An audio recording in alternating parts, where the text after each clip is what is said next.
Dr. Doreen Grand-Pichet is the Dr. Doreen is an expert in autism. Doreen Grand-Pichet. Dr. Grand-Pichet. Dr. Doreen Grand-Pichet. Dr. Doreen Grand-Pichet is a visionary in the field of autism. Now you can ask her questions on Ask Dr. Doreen.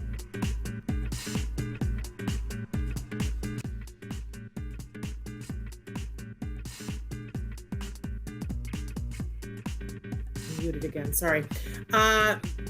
Somebody says, my son has been on a few rounds of diflucan and he seems to be a happy person, and she can't tell what's the difference between when he's just a happy personality and when it's yeast overgrowth. She also wants to know, or they want to know, what foods cause yeast overgrowth.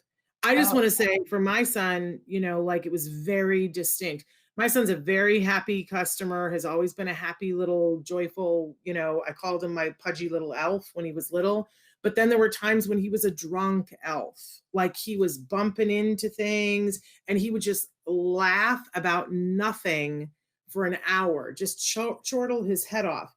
And while he was that way, he couldn't focus on anything. When he's happy, he, there's a certain amount of interaction and I know what he's laughing at, and he can laugh for an hour still, but it's not for no reason. And again, the smell that Dr. Grand-Pichet was talking about, he would smell like he'd gotten into the brandy cabinet, or his head would smell like fresh bread. Yeah. Great smell, but not good for learning anything. Did you want to add to that, Dr. Grand-Pichet? No, that's exactly right. And I guess the parent who's asking about, I don't know. I mean, you can tell if, I think if you have, excuse me, Shannon, excuse me, everyone. If you have the yeast under control, then you basically have a happy little fella there. The laughing that we're referring to on during yeast die-off is a little different. As Shannon said, it's kind of like no one else can really tell what the individual is laughing at. So that's a little bit of a different thing. And like a drunk person, he would laugh and tip over. Yeah. And just lay on the floor like a drunk person. It was crazy when your 4-year-old's doing that. And then as far as foods that cause yeast overgrowth, Dr. Grand-Pichet? Yeah. So first of all, sugar, of course, and anything with gluten, absolutely.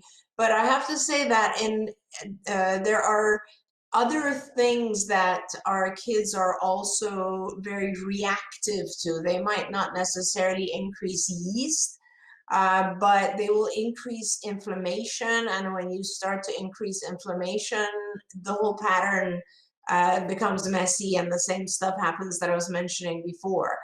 Usually we think food colorings and dyes are not necessarily good. Anything that's artificial.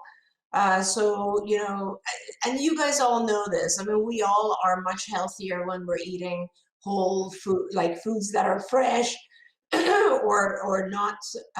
They don't have preservatives. Things that have preservatives tend to cause a lot of inflammation. What am I forgetting, Shannon? The one that I'm thinking of is potatoes. The potatoes convert to sugar, which then the sugar feeds the yeast. And a lot of our kids love their French fries, love their mashed potatoes, love their potato chips. It's just a thing. Well, I mean, high carb items all basically will have some of that. I really think this is a very difficult thing to control. So I really recommend that you get in touch with, there are a lot of physicians who are kind of more homeopathic, naturopathic. They are very, very good at working together with a nutritionist or a dietitian who can help you. There are some dietitians who are fantastic and will tell you exactly what you can and cannot eat, or your child can and cannot eat. You might not even need a certified nutritionist. It depends on where you are and how severe the issue is.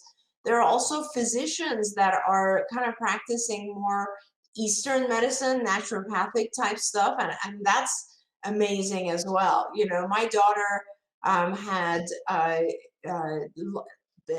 stomach pain almost every single time she ate something for a long time. And we were trying to do all kinds of these things that I know, supplementing with probiotics and altering her diet and all that sort of stuff.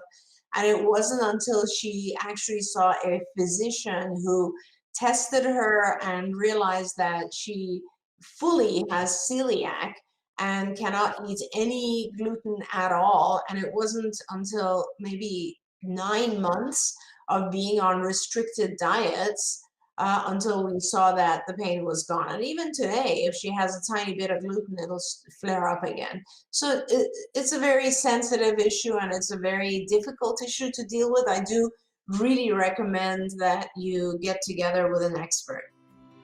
Yeah, in fact, we love here on the show, I know you do too, Dr. Grampiche, Julie Matthews, Nourishing Hope. You can go to nourishinghope.com. She's got some great stuff that's there for you too. Yeah. Hey, thanks for watching Autism Live. To subscribe, click here. And if you'd like to check out some more of our videos, click here.